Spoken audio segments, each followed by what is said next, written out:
এক নম্বর, যদি মা বাবা ওসিয়ত করে যান, সন্তান ওসিয়ত তার সামর্থ্যের মধ্যে থাকলে পূরণ করবার চেষ্টা করবে। দুই নম্বর, মা বাবা যদি কোনো অঙ্গীকার করে যান, অঙ্গীকার পূরণ করার চেষ্টা করবে সন্তান। তিন নম্বর হলো, যদি কোনো মান্যত করে যান, সেই মান্যত পূরণ করবার সর্বাত্মক চেষ্টা করবে। তো তিন নম্বর মান্যতের ক্ষেত্রে আসলো, যদি কোনো ব্যক্তি, কোনো মা বাবা হজের নিয়ত করেন কিন্তু হজ করে মৃত্যুবরণ করতে পারেননি, তাহলে মা বাবার পক্ষ থেকে হজ আদায় করে দেওয়া, এটা সন্তানের একটা দায়িত্ব। সন্তান বাবা মার পক্ষ থেকে নিজে অথবা অন্য কাউকে দিয়ে হজ করিয়ে দেওয়া, এটা সন্তানের জন্য ফরজ নয়। কিন্তু ভালো সন্তান যে, বাবা মার বদ্ধ সন্তান যে, মা বাবা ভক্ত সন্তান যে, তার একটা দায়িত্ব যে তার পক্ষ থেকে হজ আদায় করে দেওয়া। কারণ নবীজি বলেছেন, যে ব্যক্তির উপর হজ ফরজ হলো কিন্তু হজ্জে বাইতুল্লাহ করলো না, তার মৃত্যুটা কি, এটা কি ইহুদি হয়ে মৃত্যুবরণ করলো না খ্রিস্টান হয়ে মৃত্যুবরণ করলো, সেটা আমার জানা নেই। কোন সন্তান যদি বাবা মার পক্ষ থেকে নিজে অথবা অন্য কাউকে দিয়ে হজ করিয়ে দেয়, তাহলে ওই সন্তানও হজের সওয়াব পাবে, মা বাবার পক্ষ থেকেও হজ আদায় হয়ে যাবে। শুধু তাই নয়, মা বাবার আত্মা আনন্দে আত্মহারা হয়ে যাবে আকাশে। মা বাবা আনন্দে খুশি হয়ে যাবে, আমার সন্তান আমার পক্ষ থেকে হজ করে দিয়েছে, আমার পক্ষ থেকে উমরা আদায় করেছে। এই জন্য তারা আনন্দে খুশিতে আত্মহারা হয়ে যাবে আকাশে। এই সন্তান, যে সন্তান এই কাজ করবে, আল্লাহর কাছে এই সন্তান নেক সন্তান হিসাবে পরিগণিত হবে, আল্লাহ তাকে নেক সন্তান হিসাবে কবুল করবে। মুহতারাম মুসল্লিয়ান, আমাদের আলোচ্য বিষয় চলছিল বাবা মার প্রতি সন্তানের দায়িত্ব। ইতিমধ্যে আমি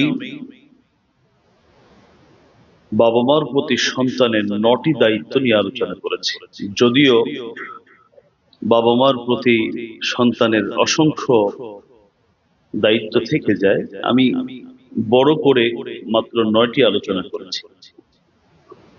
আজকে 10ম দায়িত্ব,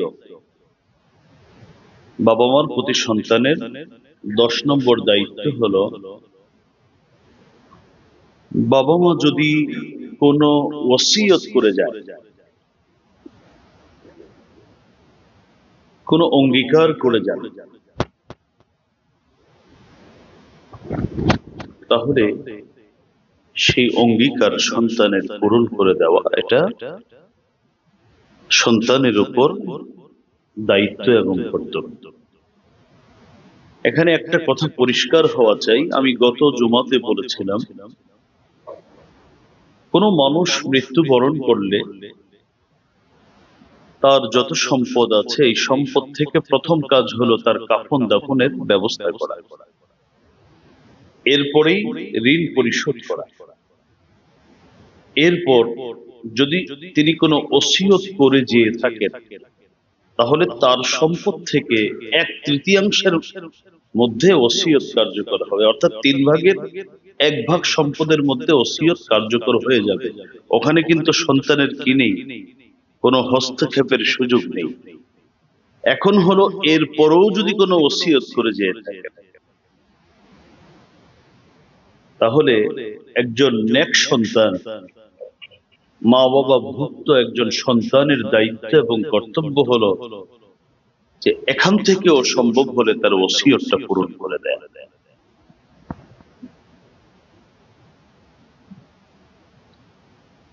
কুরআনে কারীমের সূরাতুন নিসা এর 11 নম্বর আয়াতের শেষের দিকে আমার আল্লাহ রাব্বুল আলামিন পরিষ্কার করে বলেন, এই যে ছেলে দ্বিগুণ পাবে, মেয়ে অর্ধেক পাবে, মা 6 ভাগের 1 ভাগ পাবে, এই যে যেই ভাগগুলো আল্লাহ রাব্বুল আলামিন করে দিলেন মিরাস সম্পত্তি সম্পর্কে, সেখানে আমার আল্লাহ বলেন, মিন বাদি ওসিয়াতিন ইউসি বিহা আও দাইন। এই মিরাস তখনই বন্টন হবে যখন ওসিয়ত এবং ঋণ পরিশোধ করা হয়ে গেল। অর্থাৎ ওসিয়ত বাস্তবায়ন করা, ঋণ থাকলে ঋণ পরিশোধ করার পরে হলো এই মিরাজ বন্টন হবে। ফরিয়দাতান মিনাল্লাহ ইন্নাল্লাহা কানা আলিমান হাকীমা।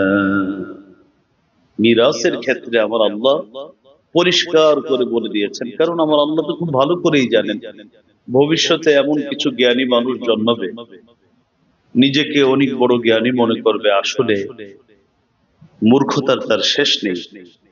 এই মানুষগুলো আমার আল্লাহর এই বিধানের মধ্যে হস্তক্ষেপ করার অপচেষ্টা করবে। সেজন্য আমার আল্লাহ সূরাতুন নিসার 11 নম্বর আয়াতে শেষে পরিষ্কার করে বলেছেন ফরিয়দাতান মিনাল্লাহ। এই যে মিরাসের বন্টন, এই যে কে কতটুকু পাবে, এটা নির্ধারণ আমি আল্লাহ নিজে করেছি, এটা আমার পক্ষ থেকে। ফরিয়দাতান মিনাল্লাহ ইন্নাল্লাহা কানা আলিমান হাকীমা। হে পৃথিবীর মানুষেরা, তোমরা আমার দুটো পরিচয় জানো, আমি একদিক থেকে হলো প্রজ্ঞাময়, আর একদিক থেকে হলো আমি সর্বজ্ঞানী।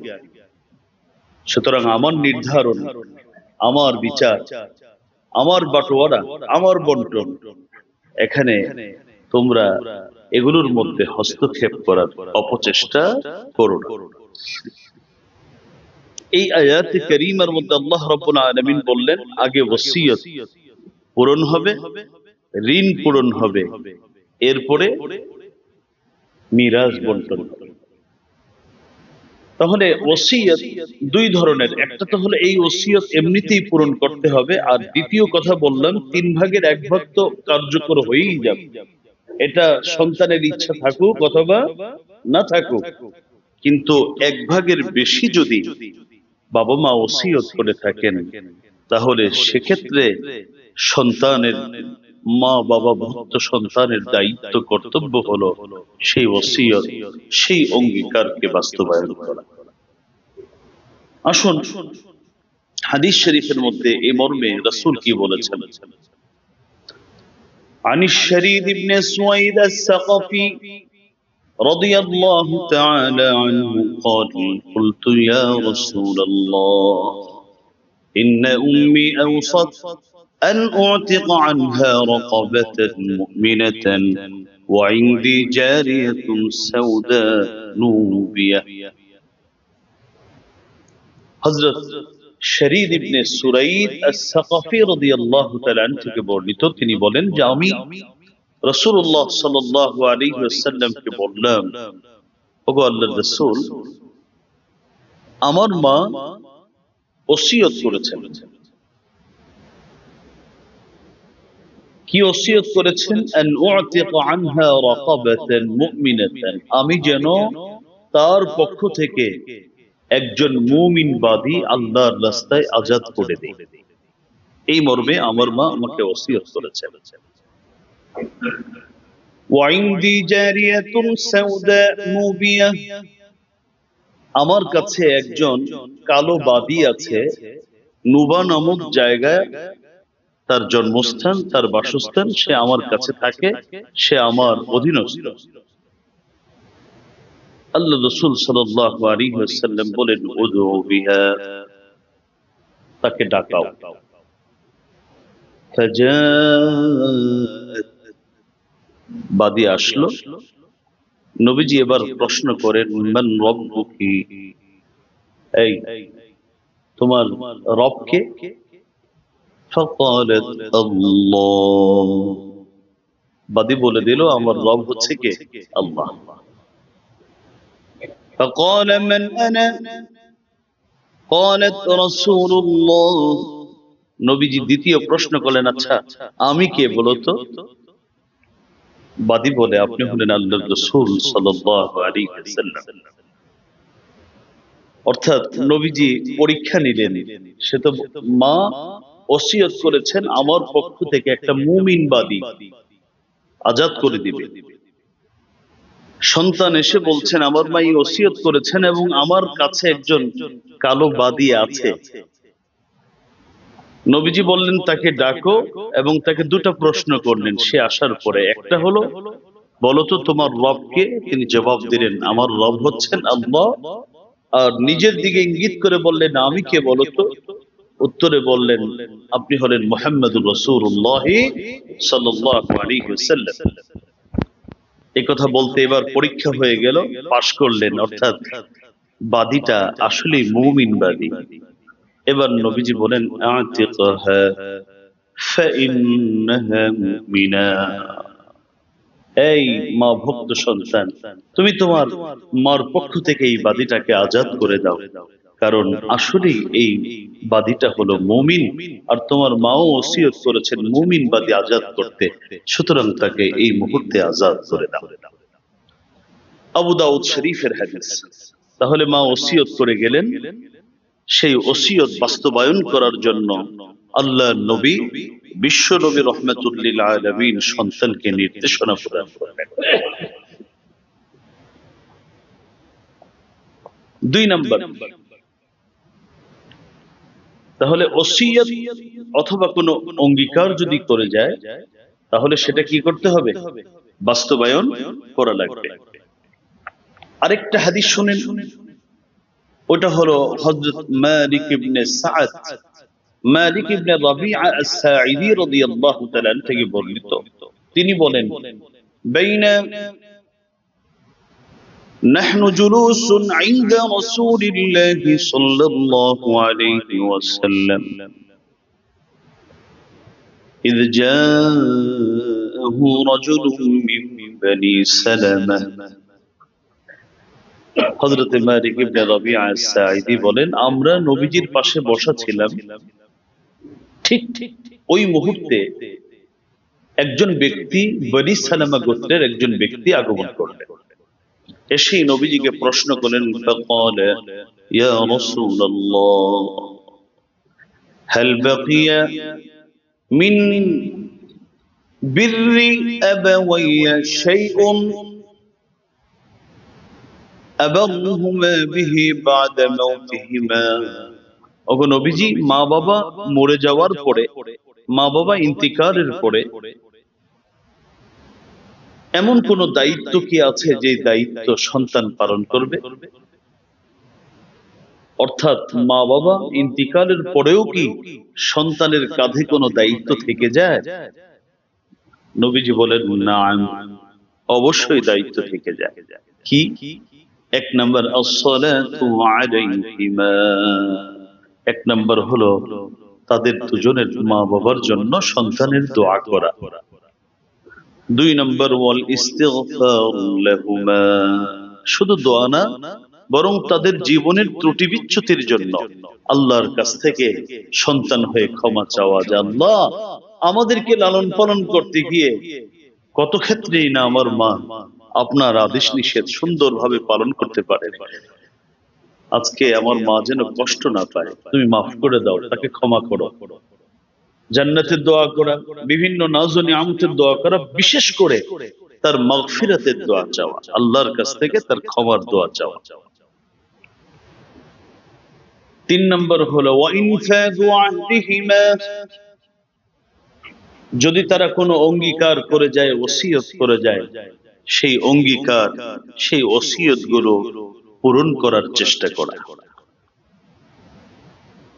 আবু দাউদ এবং ইবনে মাজার হাদিস। তাহলে প্রথম হাদিসে আসলে ওসিয়ত করেছেন, নবীজি বললেন যেমন ওসিয়ত করেছেন ঠিক তেমন করে তুমি বাস্তবায়ন করো, মুমিন বাদীকে আজাদ করে দাও। দ্বিতীয় হাদিসের মধ্যে সাহাবী প্রশ্ন করলেন, ওগো নবীজি, মা বাবা মৃত্যুবরণ করার পরও কি সন্তানের কোনো দায়িত্ব থেকে যায়? নবীজি বললেন, হ্যাঁ, দায়িত্ব তো থাকেই, দোয়া করতে হবে মরহুম মা বাবার জন্য, তাদের পক্ষ থেকে ক্ষমা চাইতে হবে, এবং তারা যদি কোনো অঙ্গীকার করে যায়, ওসিয়ত করে যায়, অঙ্গীকার করে যায়, কাউকে কোনো কথা দিয়ে যায়, তাহলে সেই কথাটাকেও পূরণ করার চেষ্টা করে। আসুন আরো হাদিস, অনেক হাদিস, বুখারী মুসলিম শরীফের এক হাদিস। এই হাদিসের বর্ণনাকারী হযরত আব্দুল্লাহ ইবনে আব্বাস রাদিয়াল্লাহু তাআলা আনহুমা, হযরত আব্দুল্লাহ ইবনে আব্বাস বলেন, أن سعد بن عبادة استفتى رسول الله صلى الله عليه وسلم فقال, হযরত ইবনে আব্বাস বলেন, নবীর আরেক সাহাবী সাদ ইবনে উবাদা তিনি নবীকে একটা প্রশ্ন করার জন্য আসলেন, একটা প্রশ্ন করলেন। প্রশ্নটা কি? ইন্না উম্মি মাতাত ওয়া আলাইহা নাযরুন, ওগো নবীজি, আমার মা তো মারা গেছেন, ইন্তেকাল করেছেন, কিন্তু আমার মা তার জীবদ্দশায় কিছু মান্যত করেছিলেন। এখন আমার জন্য করণীয় কি?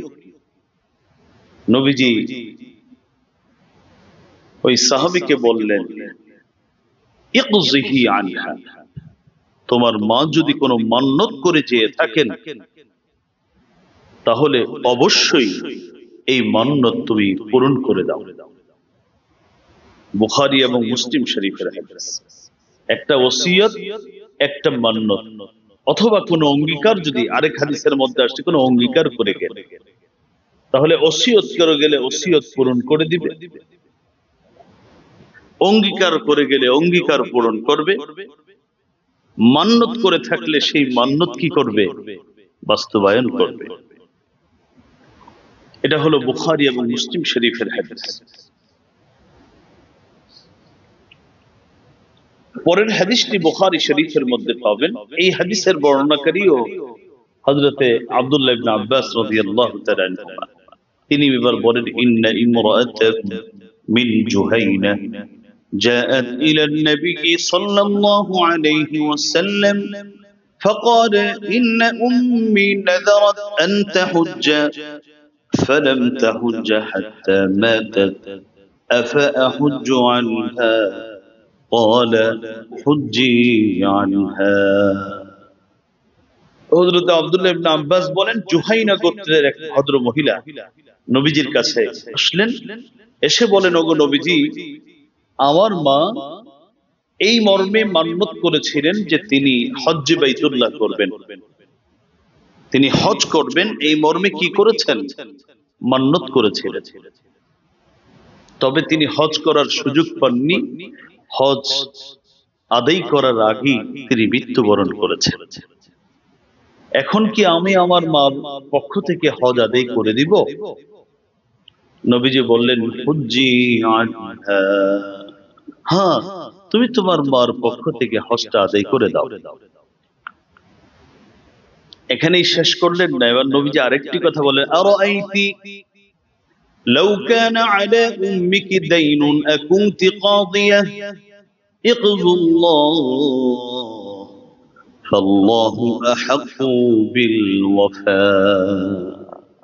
নবী উল্টো প্রশ্ন করলেন, এই ভদ্র মহিলা, তোমার মা যদি কোনো মানুষের কাছ থেকে ঋণ নিয়ে মৃত্যুবরণ করতেন, তাহলে কি তুমি তার ঋণটা পরিশোধ করতে না? মহিলা সাহাবী বললেন, ওগো নবীজি, অবশ্যই আমার মা ঋণ নিয়ে যদি মৃত্যুবরণ করতেন, অবশ্যই আমি তার পক্ষ থেকে ঋণটা আদায় করে দিতাম। এবার নবীজি বলেন, ইকযুল্লাহ, বান্দার ঋণ আদায় করবা, তাহলে আল্লাহর ঋণটা কেন বাদ দিবা? আল্লাহর ঋণটাকে আদায় করে দাও। হস্ত এটা আল্লাহর অধিকার, আল্লাহর ঋণ। ইকযুল্লাহ ফাল্লাহু আহাক্কু বিল ওয়াফা, ফাল্লাহু আহাক্কু বিল ওয়াফা। ঋণ পরিশোধ করার, কথা রক্ষা করার ক্ষেত্রে সবথেকে বেশি গুরুত্ব দেওয়া দরকার কার কথা রক্ষা করা? আমার আল্লাহর সাথে বান্দার যে কথাগুলো, সেটা রক্ষা করা বেশি দরকার, বেশি প্রয়োজন। সুতরাং মানুষের ঋণই যদি পরিশোধ করতে হয়, তাহলে আল্লাহর কাছে যদি কোনো ঋণ থেকে যায়, সেটাও কি করতে হবে? পরিশোধ করতে হবে। বুখারী শরীফের হাদিস। প্রসঙ্গক্রমে একটা বিষয় চলে আসে, এই বিষয়টা একটু কথা না বললেই নয়। সেটা হলো, এখানে তিনটি কথা বললাম, তিনটি দায়িত্ব ইতিমধ্যে চলে আসছে। একটি কাছাকাছি দেখে একটি শিরোনামেই বললাম। এক নম্বর, যদি মা বাবা ওসিয়ত করে যান, সন্তান ওসিয়ত তার সামর্থ্যের মধ্যে থাকলে পূরণ করবার চেষ্টা করবে। 2 নাম্বার, মা বাবা যদি কোনো অঙ্গীকার করে যান, অঙ্গীকার পূরণ করার চেষ্টা করবে সন্তান। 3 নাম্বার হলো যদি কোনো মান্যত করে যান, সেই মান্যত পূরণ করবার সর্বাত্মক চেষ্টা করবে। তাহলে 3টা চলে আসলো। তো 3 নাম্বার মান্যতের ক্ষেত্রে আসলো, যদি কোনো ব্যক্তি, কোনো মা বাবা হজের নিয়ত করেন কিন্তু হজ করে মৃত্যুবরণ করতে পারেননি, তাহলে মা বাবার পক্ষ থেকে হজ আদায় করে দেওয়া, এটা সন্তানের একটা দায়িত্ব। আসুন আমরা এই মর্মে কয়েকটা কথা শুনি।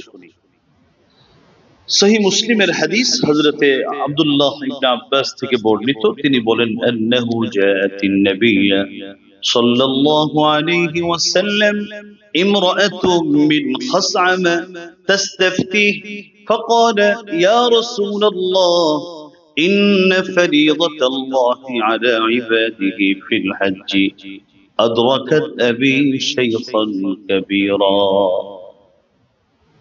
মহিলা বলেন, ওগো নবীজি, আমার বাবা একেবারে বৃদ্ধ বয়সে, বয়সও বাড়ছে, এখন এই বয়সে এসে হজ ফরজ হয়েছে আমার বাবার উপরে, অথচ লা ইস্তাতিউ আন ইয়াসবুতা আলা রাহিলা, আমার এই বুড়া বাবা কেমনে হজ করবে? উনি তো বাহনের উপর বসতেই পারে না, পড়ে যায়। এখন চলতে তার 3 জন লাগে, 2 জন লোক লাগে তার চলতে। কিন্তু আমার বাবার অর্থকড়ি যা আছে, এখন তার উপর হজ ফরজ হয়ে গেছে। এখন আমি কি করব? আফাহুজ্জু আন, আমি কি তার পক্ষ থেকে হজ করে দিব? নবীজি বললেন, ক্বালা নাআম, অবশ্যই তুমি তোমার বাবার পক্ষ থেকে হজটা করে দিবে। সহিহ মুসলিমের হাদিস। আগেরটা হলো মান্নত করেছিল, নবীজি বললেন মান্নত পূরণ করো। আর এখানে আসলো নবী, সাহাবী এসে বলেন, ওগো নবীজি, আমার বাবার উপরে হজ ফরজ ছিল, কিন্তু বাবা ফরজ হয়েছে, বাবা দুর্বল, যেতে অক্ষম, এখন কি করব? নবীজি বললেন, তার পক্ষ থেকে হজ আদায় করে দাও। সহিহ মুসলিমের হাদিস। আরেকটা হাদিস শুনেন। এই হাদিসের বর্ণনাকারী عن أبي رزين العقيلي رضي الله تعالى عنه, أبو رزين العقيلي তিনি বলেন, أنه أتى النبي صلى الله عليه وسلم فقال يا رسول الله إن أبي شيخ كبير لا يستطيع الحج ولا العمرة ولا الضعن قال حج عن أبيك واعتمر رواه الترمذي। হযরত আবু রাজিন আল উকাইলি রাদিয়াল্লাহু তাআলা আনহু বলেন যে, আমি একদিন নবীর কাছে আসলাম, এসে বললাম, ওগো নবীজি, আমার বাবা বৃদ্ধ হয়ে গেছেন, হজ করার সক্ষমতাও নেই, সামর্থ্যও নেই, শারীরিক সক্ষমতা নেই, উমরা করার সক্ষমতাও নেই, এমনকি উনি যে বাহনের উপর একটু বসে কোথাও সফর করবে, এক জায়গা থেকে আরেক জায়গায় যাবে, এই সক্ষমতাও তার নেই।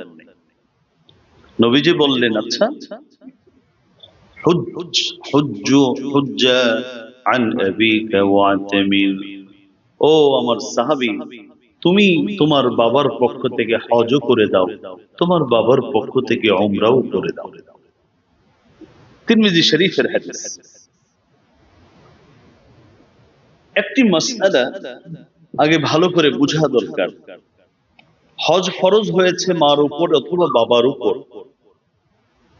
সন্তান বাবা মার পক্ষ থেকে নিজে অথবা অন্য কাউকে দিয়ে হজ করিয়ে দেওয়া, এটা সন্তানের জন্য ফরজ নয়। কিন্তু ভালো সন্তান যে, বাবা মার বদ্ধ সন্তান যে, মা বাবা ভক্ত সন্তান যে, তার একটা দায়িত্ব যে তার পক্ষ থেকে হজ আদায় করে দেওয়া। কারণ নবীজি বলেছেন, যে ব্যক্তির উপর হজ ফরজ হলো কিন্তু হজ্জে বাইতুল্লাহ করলো না, তার মৃত্যুটা কি, এটা কি ইহুদি হয়ে মৃত্যুবরণ করলো না খ্রিস্টান হয়ে মৃত্যুবরণ করলো, সেটা আমার জানা নেই। এই জন্য মা ভক্ত বাবা ভক্ত সন্তানের দায়িত্ব হলো তার পক্ষ থেকে হজ আদায় করে দেওয়া, এটা উচিত, তার উপর ফরজে আইন নয়। এখন প্রশ্ন হলো, আমরা যে হজ করে দিব আমার কি লাভ? আমার টাকা দিয়ে আমি করলে সে সওয়াব পাবো, তাই না? না, লাভ আছে। শোনেন হাদিসে কি আসছে। হাদিসের সনদগত কিছুটা দুর্বলতা আছে, তবে হাদিসটি গ্রহণযোগ্য হাদিস। হাদিসের বর্ণনাকারী হযরত যায়েদ ইবনে আরকাম রাদিয়াল্লাহু তাআলা, তিনি বলেন, قال رسول الله صلى الله عليه وسلم إذا حج الرجل عن والديه قبل منه ومنهما إذا حج الرجل عن والديه قبل منه ومنهما। কোন সন্তান যদি বাবা মার পক্ষ থেকে নিজে অথবা অন্য কাউকে দিয়ে হজ করিয়ে দেয়, তাহলে ওই সন্তানও হজের সওয়াব পাবে, মা বাবার পক্ষ থেকেও হজ আদায় হয়ে যাবে। আমিও পাবো, আমার মা বাবাও পাবে। শুধু তাই নয়, নবী আরো কি বলেন শুনেন, ওয়াস্তাবশারাত আরওয়াহুহুমা ফিস সামা।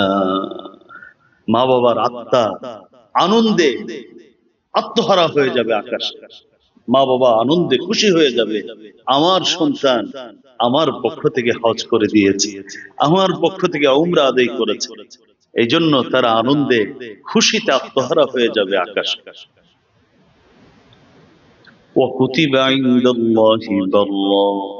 আর সন্তান, এই সন্তান, যে সন্তান এই কাজ করবে, আল্লাহর কাছে এই সন্তান নেক সন্তান হিসাবে পরিগণিত হবে। আল্লাহ তাকে নেক সন্তান হিসাবে কবুল করবে। দারকুতনির হাদিস। তাহলে সন্তানের উপর ফরজ নয়, কিন্তু নেক সন্তানের একটা দায়িত্ব হলো এটা আদায় করে দেওয়া। আদায় করলে দুটা লাভ, এক হলো মা বাবার আত্মা শান্তি পাবে, আর দ্বিতীয় লাভ হলো আল্লাহ রাব্বুল আলামিন শুধু মা বাবার পক্ষ থেকে এটা কবুল করবেন না, সন্তানের পক্ষ থেকেও কবুল করে নেবেন।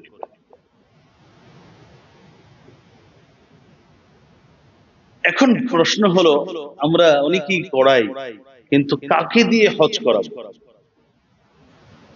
এক্ষেত্রে একটি বড় ভুল আমরা যেটা করে থাকি, আমরা যে কোনো একজনকে মনোনীত করি যে তুমি আমার বাবার পক্ষ থেকে হজটা করে দাও।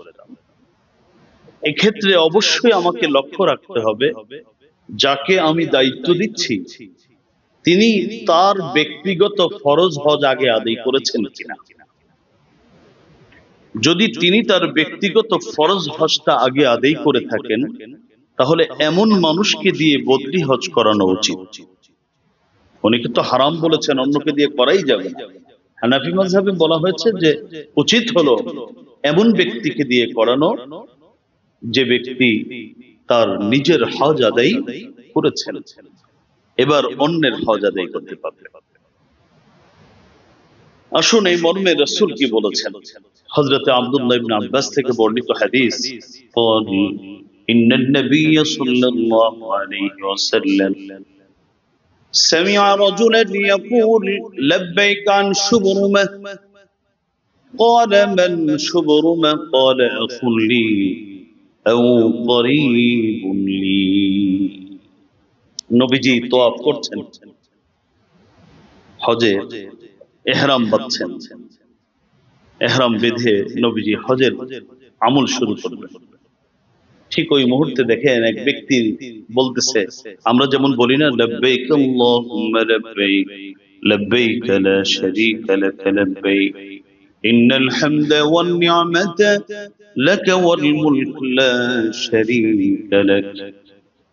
উনি সবাই তো এভাবে বলতেছে, লাব্বাইক আল্লাহুম্মা লাব্বাইক।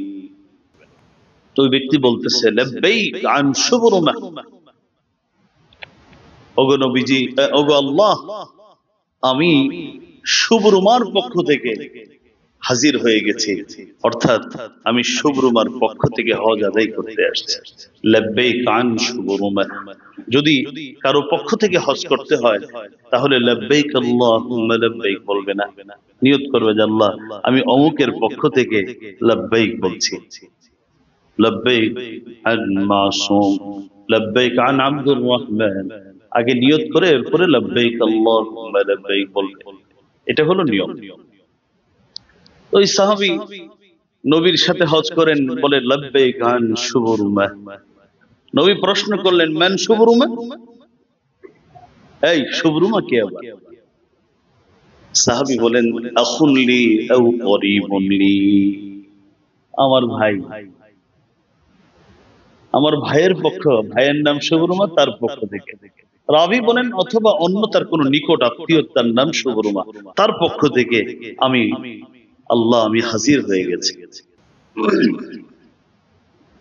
নবীজি এবার প্রশ্ন করলেন, হাজাজতা আন নাফসিক, তুমি যে শুভরুমার পক্ষ থেকে হজ করতে আসছো, আগে নিজের হজ আদায় করেছো? সাহাবী বলেন, লা, নবীজি আমি তো আমার হজ এখনো আদায় করিনি। এবার নবীজি বলেন, হুজ্জা আন নাফসিক সুম্মা হুজ্জা আন শুভরুমা, আগে নিজের পক্ষ থেকে হজ করো, এরপর শুভরুমার পক্ষ থেকে করো। আগেই শুভরুমার পক্ষ থেকে হজ করতে আসছো কেন? রাওয়াহু আবু দাউদ। আগে নিজের হজ করো, এরপরে আরেকজনের হজ। এই হাদিস থেকে ফুকাহায়ে কেরাম বলে দিয়েছেন যে অবশ্যই এমন লোককে নির্বাচন করা উচিত, মনোনীত করা উচিত, যে ব্যক্তি আগে তার ফরজ হজ আদায় করেছে। আবু দাউদ শরীফের হাদিস। সন্তানের আরো কিছু দায়িত্ব বাবা মার প্রতি থাকে। বাবা মার প্রতি সন্তানের দায়িত্বগুলোর মধ্যে থেকে আরেকটি গুরুত্বপূর্ণ দায়িত্ব, সেটা হলো মা বাবা ইন্তিকাল করলে মা বাবার যারা নিকট আত্মীয় আছে, মা বাবার যারা ঘনিষ্ঠ জন ছিলেন, যাদের সাথে বাবা মা উঠা বসা করতেন, যদি তাদের সাথে দেখা দেওয়া, সাক্ষাৎ করা বৈধ হয়, তাহলে তাদের সাথে সাক্ষাৎ করবে, অথবা দূর থেকে তাদের হক আদায় করবে। বাবা মার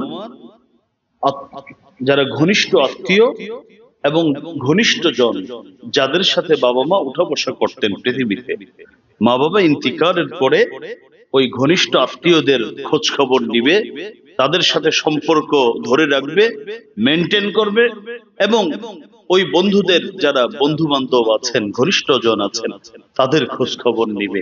কারণ তাদের যদি খোঁজ খবর নেওয়া হয়, তাদের সাথে যদি সম্পর্ক ধরে রাখা যায়, তাহলে এর সুফল আমার মা, আমার বাবা কবরের মধ্যে পাবে।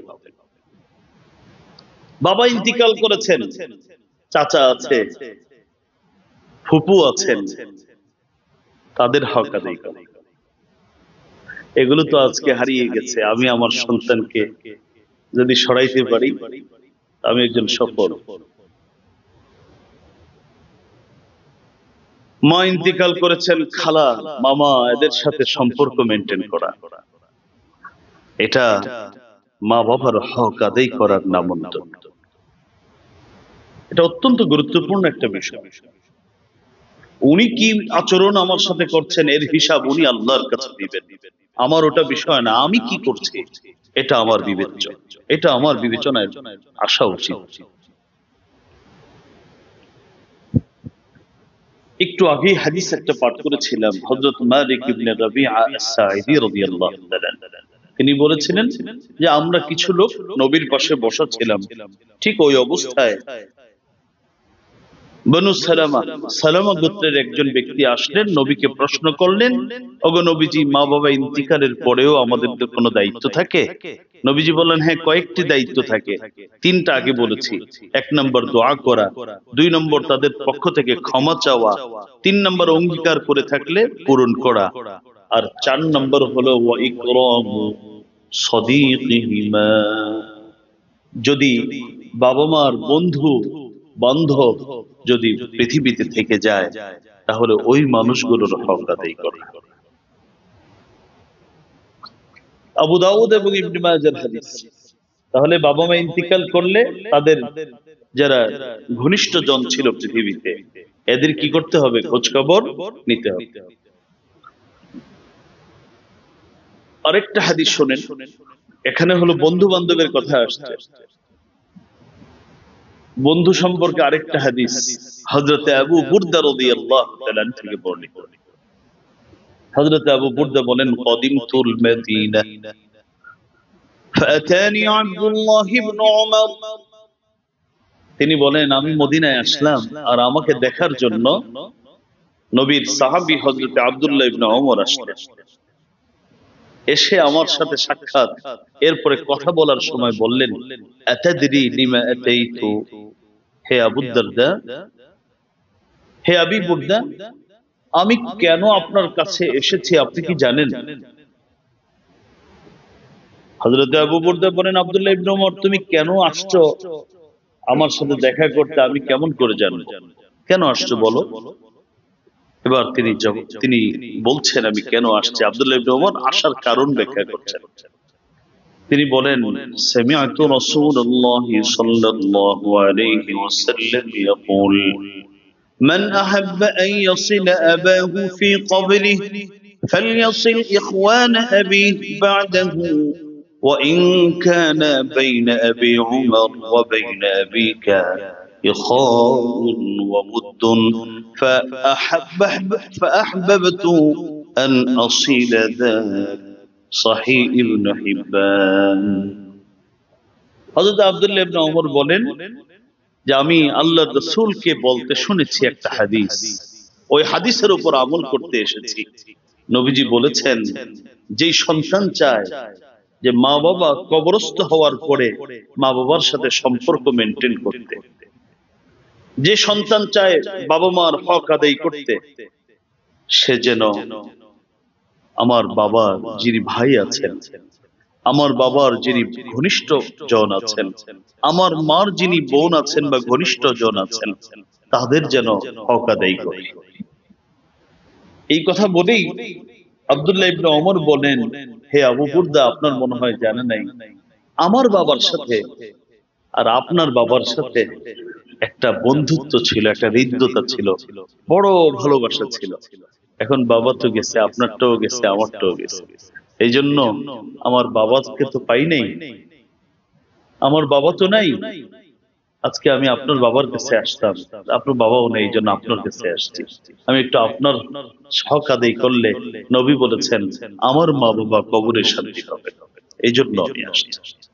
সহিহ ইবনে হিব্বান হাদিসের কিতাবের মধ্যে আপনারা হাদিসটি পাবেন। পরের হাদিসটি হযরত আব্দুল্লাহ ইবনে ওমর থেকে বর্ণিত। তিনি বলেন, أتى رسول الله صلى الله عليه وسلم رجل فقال يا رسول الله أذنبت ذنبا كبيرا فهل لي توبة؟ فقال له رسول الله صلى الله عليه وسلم ألك والدان؟ قال لا. قال فلك خالة؟ قال نعم. قال رسول الله صلى الله عليه وسلم فبرها إذن। বড় আজীব হাদিস। হযরত আব্দুল্লাহ ইবনে ওমর থেকে বর্ণিত, তিনি বলেন এক ব্যক্তি নবীর কাছে আসলেন, এসে বলেন, ওগো আল্লাহর নবী, আমি এত বড় অপরাধ করেছি, এত বড় অপরাধ করেছি, যে অপরাধের কোনো ক্ষমা আছে বলে আমার জানা নাই। আমি আসছি, এত বড় অপরাধ যে করেছি, এই অপরাধ থেকে মুক্তির কি কোনো উপায় আছে? আমার কি তওবার কোনো পথ এখনো অবশিষ্ট আছে? নবীজি সেই অপরাধী সাহাবীকে বলেন, আলাকা ওয়ালিদান, তোমার মা বাবা কি আছে?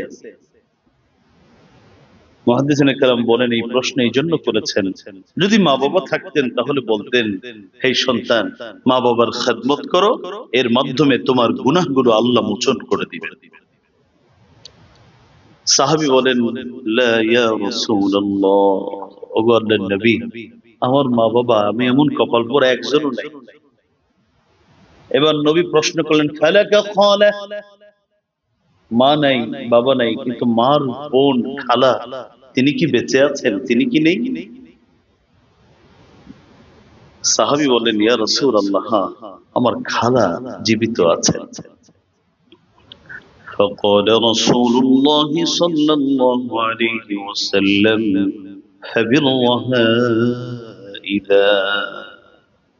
নবী বললেন, তাহলে মার খেদমত করার সুযোগ না থাকলেও তুমি তোমার খালার খেদমত করো।